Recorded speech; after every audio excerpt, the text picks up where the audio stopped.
It's a homeowner's worst nightmare. A house fire or a fierce storm or flood comes through and leaves your house in ruins. And it happened to Tom Stobbs. That it somehow came down the culvert. Luckily, he had made it a habit to update his homeowner's insurance. So he was prepared when wildfires whipped through his neighborhood. About every 24 months, I just get on the phone with the agent and say, okay, here's the deal, and I'll make sure that I'm covered.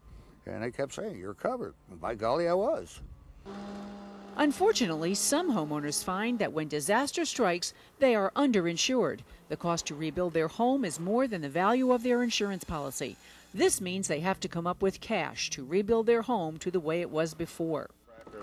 Homeowners need to remember that it is their responsibility to have enough insurance coverage. A regular conversation with their insurance agent or company is very important. The three most important questions to ask your insurance agent or company representative are: if my home is destroyed, do I have enough insurance to rebuild it? Do I have enough insurance to replace my possessions? And do I have enough insurance to protect my assets if I am sued? People find themselves underinsured for two reasons. They have renovated their home and built a nice addition that added value to their home, but they didn't buy more insurance to cover it. Or they live where construction costs are very high.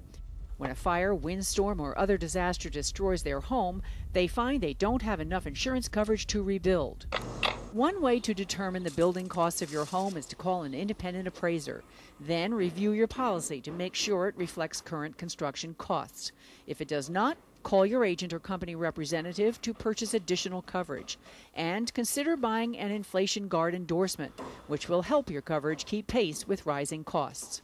It's critically important that you take a look at your policy every year. Call your insurance agent and make sure that your insurance policy keeps up with you and your home. Fact is, I ended up probably $150 out of pocket for the whole house, the landscaping, the whole thing.